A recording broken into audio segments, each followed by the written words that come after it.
May inilibing na remains ng isang tao dun sa lote mo na hindi mo alam. Tama ba? Opo, mayroon po. So, nalaman mo lang nung Pebrero 4. Tama Opo, ba? opo. Anong paliwanag nila? Kakausapin po daw nila yung pamilya Okay. na nakalibing. Sino ang nagturo sa inyo na dito kayo magpapalibing, dito? Valley of Sympathy po. Okay. So, yung admin ng Valley of Sympathy ang nagturo sa inyo na dito ilibing ang inyong kamag-anak.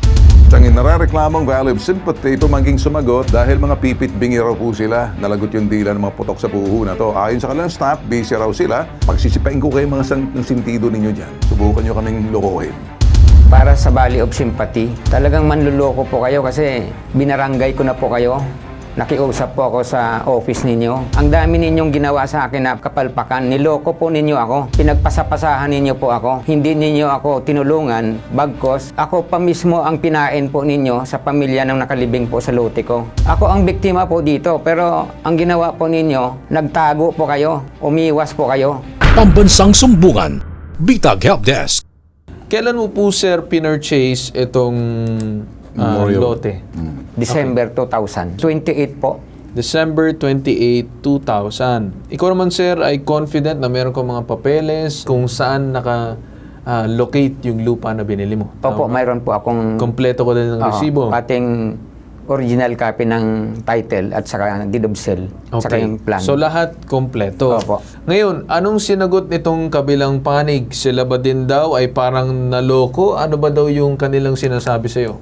Ang sabi nila po, may pinayagan sila ng may-ari ng memorial. Binayaran daw nila yung paglibing. Okay. Okay. Pero hindi ba yun yung lote na naka-assign sa kanila? Aminado sila na hindi yun yung naka-assign sa kanila? Aminado po sila. Na hindi yun yung naka-assign sa Yes kanila? Bakit sila pumayag na doon ilagay kung may binili naman silang iba?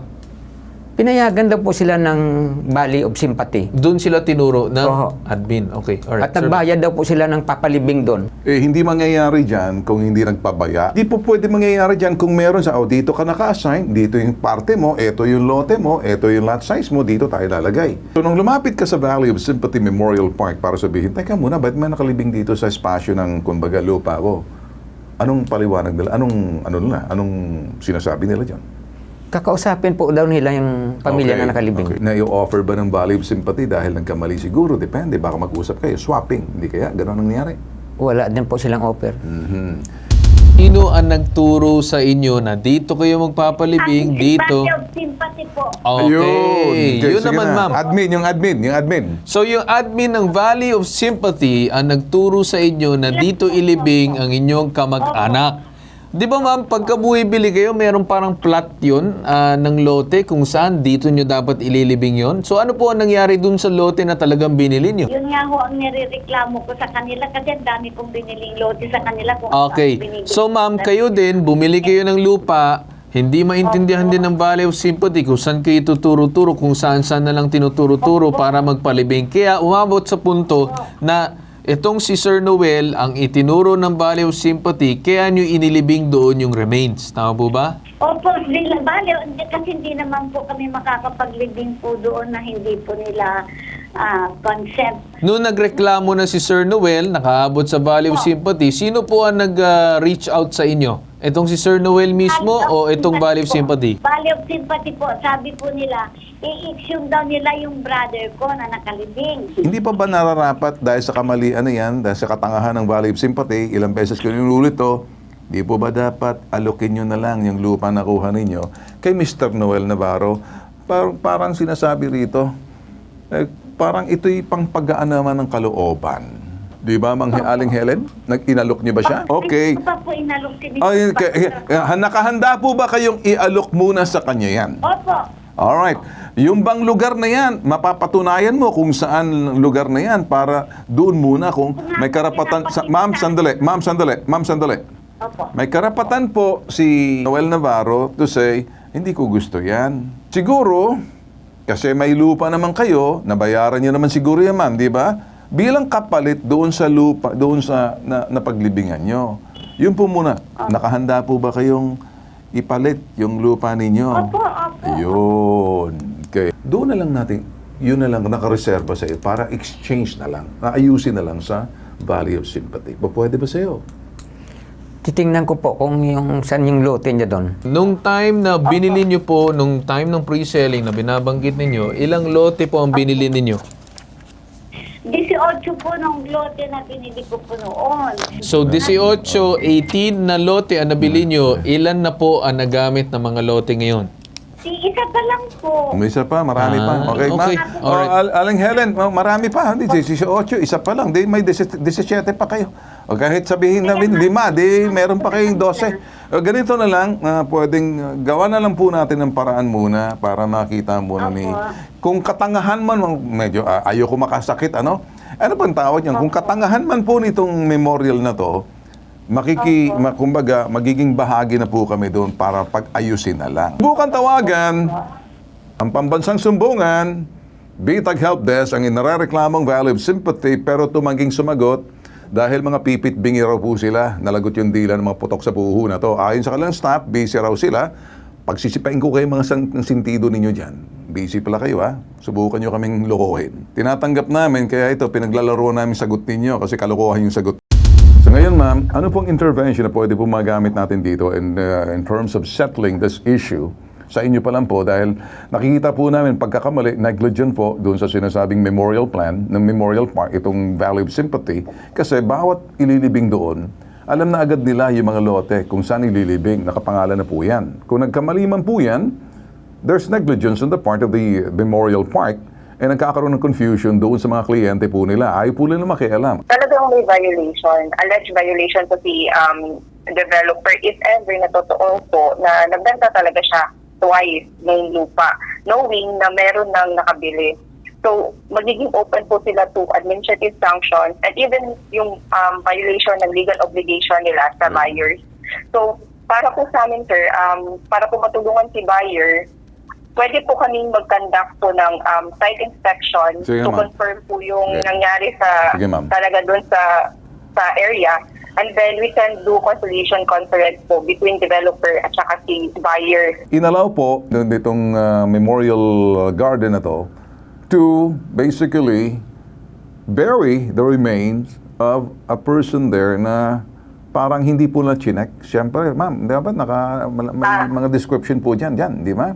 So, Parang turo-turo lang siguro. ganon. So, that's to me negligence, yes. So, hindi naman po Yes, pwede yes, maghukay yung nakalibing doon without the, well, siguro may administrator signal. naman doon, may ghost signal, mayroon din naman Yes, doon sir. na undertaker o whatever it is na ginagawa.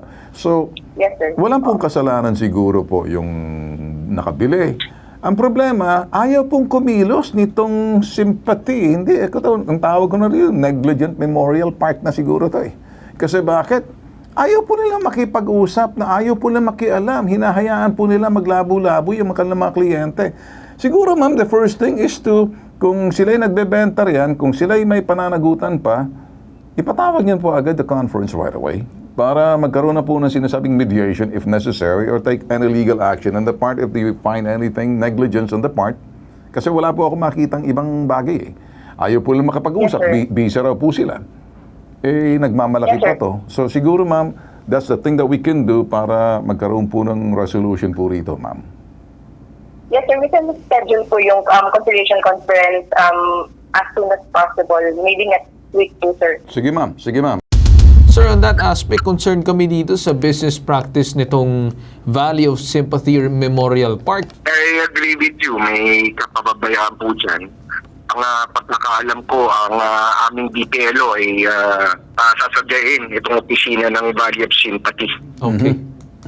Do you think this is a good standing in the community and deserving ba sila or kinakailangang ma-review ang kanilang business permit and license? Ayon sa records ng aming BPLO, hindi na po sila pinayagan mag-renew ng business permit beginning 2024, I think, no?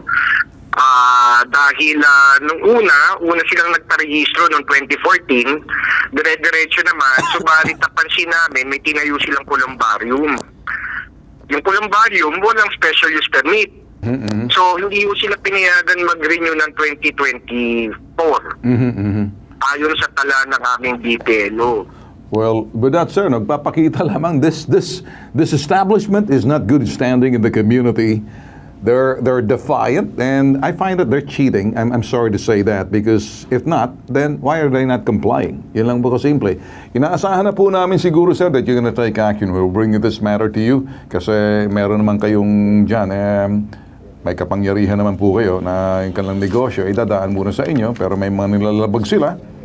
Siguro, sir, panahon na para umaksyon po kayo, sir. Para sa akin, biktima po kayo ng kapabayaan, grave negligence. Bibigyan muna natin ng daan yung gobyerno natin sa pamamagitan ng DSOD, kumilos at aksyonan yan.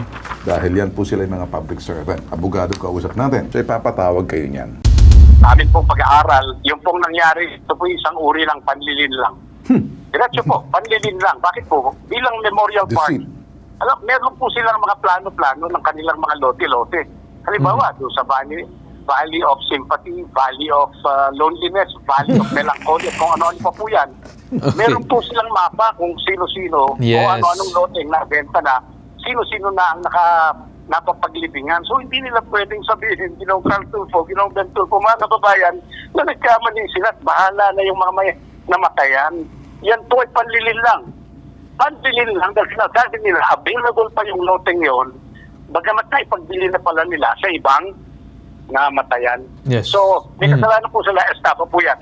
At kung talaga pong wala na po palang business permit ito, Article 16 po ng Republic Act 7160, yung pong tinatawag na police power ng ating munisipyo, yung pong city local government chief, yung pong mayor. May karapatan po siya. Isara yan at huwag nang pahintulutan ang paglilibing o ang paggamit dyan at bahala na po yung Valley of Sympathy na magpaliwanag. Bibigyan ka namin, you have about, kung gusto mo, 3 minutes, 4 minutes, 5 minutes closing. Para diretso mo na, ikaw na mismo ang magsasalita kasi baka akala, dito, mas gusto kong ipadama mo sa kanilang damdamin mo, sama na loob mo, sa pabayaan nila, na nilumapit ka na, wala silang ginawa, pagkos kayong mga kliyente nag-uusap-usap.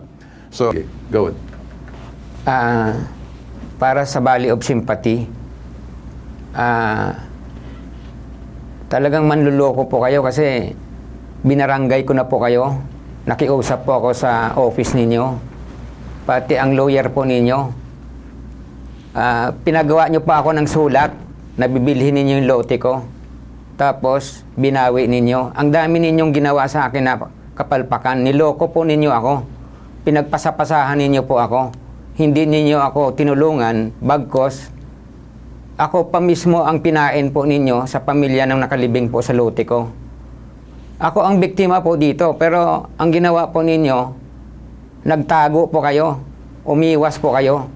So, mabuti na lang po, pumunta po ako dito sa Bitag, kay Sir Bentol po at saka kay Sir Carl. At natulungan naman po nila ako. Mabuti pa dito, na-aksyonan nila kagad ng problema. At hindi lang problema, pati ang emosyon ng tao na lumalapit sa kanila. Natutulungan po nila. Kayo wala ho kayo natutulong. Puro pera-pera lang ang ginagawa ninyo eh. Sementeryo na pong binili ko para sa pamilya ko, nilibingan nyo po ng ibang tao.